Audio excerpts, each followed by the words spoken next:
بسم اللہ الرحمن الرحیم۔ السلام علیکم دوستوں، امید ہے آپ سب خیر و عافیت سے ہوں گے۔ آج کی اس ویڈیو میں ہم حضرت ابراہیم علیہ السلام کے واقعے کے بارے میں جانیں گے۔ اگر آپ کو ہماری ویڈیو اچھی لگے تو اسے لائک اینڈ سبسکرائب ضرور کریں۔ آج کی ہماری ویڈیو شروع کرتے ہیں۔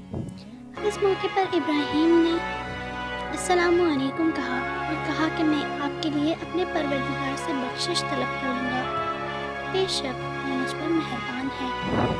حضرت ابراہیم علیہ السلام کی قوم کا عید کا دن قریب آیا۔ پوری قوم شہر سے باہر جا کر عید کی خوشیاں منانے کی تیاریوں میں مصروف ہو گئی۔ لوگوں نے حضرت ابراہیم علیہ السلام کو بھی ساتھ چلنے کی دعوت دی، لیکن انہوں نے ساتھ جانے سے انکار کر دیا۔ دراصل وہ کسی ایسے ہی موقع کی تلاش میں تھے کہ جب کوئی نہ ہو اور وہ سب سے بڑے عبادت خانے میں رکھے بتوں کو مسمار کر سکے۔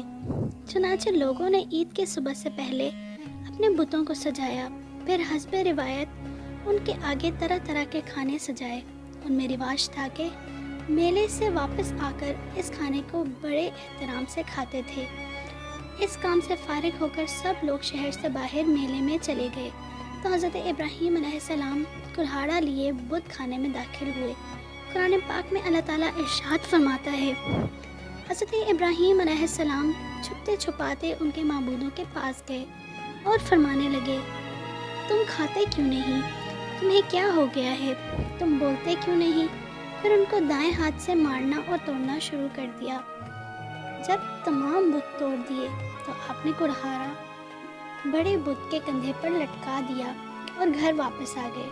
شام کو لوگ خوشی خوشی میلے سے واپس آئے اور بتوں کے پاس پہنچے تاکہ کھانا تناول فرمائے، لیکن وہاں کا تو منظر ہی ہیبت ناک تھا۔ سب بت اونھے پڑے تھے۔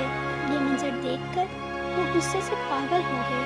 ان میں سے بہت سو کو یقین تھا کہ یہ کام ابراہیم علیہ السلام ہی نے کیا ہوگا۔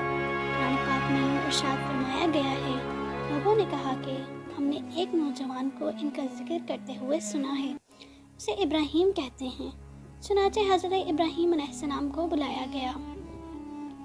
جب آپ آئے تو مشرکوں نے کہا، اے ابراہیم، ہمارے معبودوں کے ساتھ تم نے کیا کیا ہے؟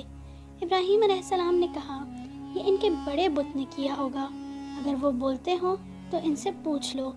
انہوں نے اپنے دل میں غور کیا تو آپس میں کہنے لگے، بے شک ہم ہی ظالم ہیں۔ پھر شرمندہ ہو کر سر نیچے کر لیا اور بولے، تم جانتے ہو کہ یہ بول نہیں سکتے۔ ابراہیم علیہ السلام نے کہا، پھر تم اللہ کو چھوڑ کر کیوں ایسی چیزوں کو پوچھتے ہو جو تمہیں کچھ فائدہ دے سکیں اور نہ نقصان؟ تف ہے تم پر اور جن کو تم اللہ کے سوا پوچھتے ہو ان پر، کیا تم عقل نہیں رکھتے؟ بتوں کو توڑنے کا عمل نمرود اور اس کی قوم کے نزدیک ناقابل معافی جرم تھا، لہٰذا انہوں نے فیصلہ کیا کہ حضرت ابراہیم علیہ السلام کو اتنی سخت اور عبرتناک سزا دی جائے کہ آئندہ کسی کو بت کی بے حرمتی کی ہمت نہ ہو۔ چنانچہ نمرود کے حکم پر خندق کھودی گئی۔ پھر قوم کے ہر فرد نے اس کام کو مقدس سمجھتے ہوئے اس میں لکڑیاں جمع کرنی شروع کی، یہاں تک کہ اگر کسی کا کوئی کام رکا ہوا تھا تو اس نے منت مانگی کہ کام ہو جائے تو ابراہیم علیہ السلام کو جلانے کے لیے لکڑی کا گٹھا دوں گا۔ خندق کے بھر جانے کے بعد اس میں آگ روشن کر دی گئی، پھر ایک منجنیق بنائی گئی جس کے ذریعے حضرت ابراہیم علیہ السلام کو رسیوں سے جکڑ کر آگ میں پھینک دیا گیا۔ اس موقع پر حضرت ابراہیم علیہ السلام نے کہا، ہمیں اللہ ہی کافی ہے اور وہی بہترین کارساز ہے۔ حضرت ابن عباس اور سعید بن جبیر رحمۃ اللہ علیہ سے مروی ہے کہ اس وقت بارش والا فرشتہ اضطراب اور پریشانی کے عالم میں کہہ رہا تھا کہ کب مجھے حکم ملے اور بارش برساؤں، لیکن اللہ کا حکم بلا واسطے کے زیادہ تیز تھا، یعنی اللہ نے خود ہی آگ کو حکم فرما دیا۔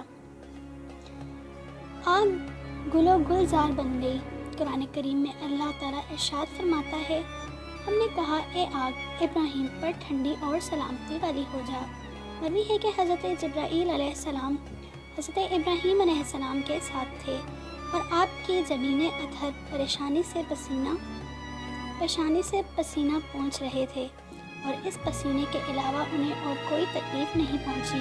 حضرت ابو ہریرہ رضی اللہ تعالیٰ عنہ سے مروی ہے کہ حضرت ابراہیم علیہ السلام کی والد کے کہے ہوئے کلمات میں سب سے اچھے کلمات وہ ہیں جو اس نے اپنے بیٹے کو آگ کے اندر دیکھ کر کہے تھے: اے ابراہیم، تیرا پروردگار بہترین پروردگار ہے۔ جب منہال بن عمر سے مروی ہے کہ حضرت ابراہیم علیہ السلام اس آگ میں 40 یا 50 دن ٹھہرے، اور انہوں نے فرمایا کہ میں نے ان دنوں سے اچھی زندگی نہیں گزاری، اور میری تمنا رہی کہ میری پوری زندگی اسی کی طرح ہو جائے۔ حضرت ام شریک سے مروی ہے کہ رسول اللہ صلی اللہ علیہ وسلم نے چھپکلی کے مارنے کا حکم دیا اور فرمایا کہ یہ ابراہیم علیہ السلام پر جلنے والی آگ کو پھونک مار رہی تھی۔ مسند احمد میں حضرت عائشہ رضی اللہ تعالیٰ عنہ سے روایت ہے کہ رسول اکرم صلی اللہ علیہ وسلم نے فرمایا: چھپکلی کو مارو، کیونکہ وہ ابراہیم علیہ السلام پر آگ کو پھونکے مار رہی تھی۔ راوی کہتے ہیں کہ پھر سیدہ عائشہ رضی اللہ تعالیٰ عنہ بھی ان کو مارتی تھیں۔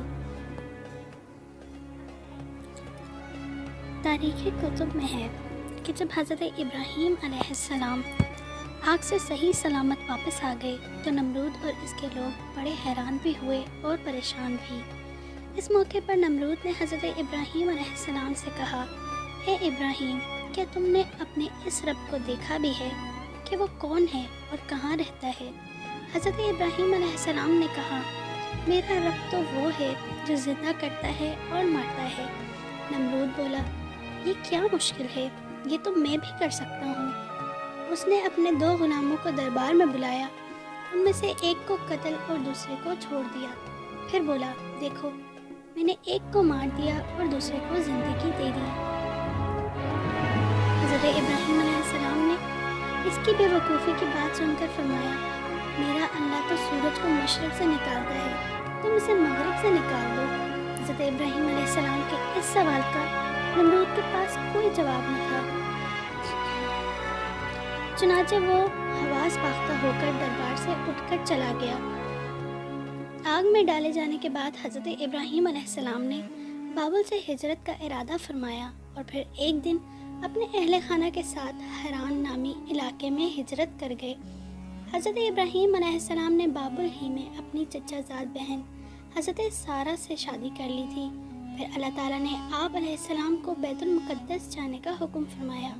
اس وقت آپ علیہ السلام کی عمر 75 سال تھی۔ بیت المقدس میں کچھ عرصہ قیام کے بعد آپ مصر ہجرت کر گئے۔ حضرت سارہ فرعون کے دربار میں حضرت ابراہیم علیہ السلام جس وقت مصر پہنچے تو وہاں فرعون کی حکومت تھی، اور عمر بن امرتی الکیس وہاں کا فرعون بادشاہ تھا، جو نہایت عیاش، ظالم اور جابر تھا۔ کسی نے بادشاہ کو بتایا کہ ہمارے شہر میں ایک پردیسی آیا ہے جس کے ساتھ ایک حسین و جمیل عورت بھی ہے۔ فرعون نے یہ سن کر فوری طور پر حضرت ابراہیم علیہ السلام کو دربار میں طلب کیا اور حضرت سارہ کے بارے میں سوال و جواب کیے۔ حضرت سارہ اللہ تعالیٰ کی برگزیدہ بندی تھیں اور انہیں اپنے اللہ پر بڑا یقین تھا، چنانچہ وہ طلب کرنے پر بادشاہ کے پاس تشریف لے گئی۔ بادشاہ نے جب انہیں دیکھا تو خود پر قابو نہ رکھ سکا، وہ برے ارادے سے انہیں پکڑنے کے لیے آگے بڑھا۔ حضرت سارہ اس وقت اپنے رب سے دعا میں مصروف تھی۔ جیسے ہی فرعون آگے بڑھا، اس کے قدم زمین میں دھنس گئے۔ بادشاہ بدحواس ہو گیا اور جلدی سے بولا: تم میرے لیے اپنے اللہ سے دعا کرو، میں تمہیں کوئی تکلیف نہیں پہنچاؤں گا۔ حضرت سارہ نے دعا فرمائی کہ اے اللہ، اگر یہ مر گیا تو کہا جائے گا کہ میں نے اسے قتل کیا ہے۔ اے اللہ، تو اسے آزاد کر دے۔ اس دعا کے بعد اللہ نے اسے آزاد کر دیا، لیکن وہ اپنی حرکت سے باز نہ آیا۔ دوبارہ آگے بڑھا تو مزید اندر گھس گیا۔ اس نے پھر دعا کے لیے کہا، حضرت سارہ نے دعا کی، وہ پھر آزاد ہو گیا۔ راوی کہتے ہیں کہ تیسری یا چوتھی بار میں وہ پکار اٹھا اور اپنے درباریوں سے کہا کہ تم میرے پاس کسی انسان کو نہیں لائے ہو۔ پھر اس نے حضرت سارہ کو عزت و احترام سے رخصت کیا۔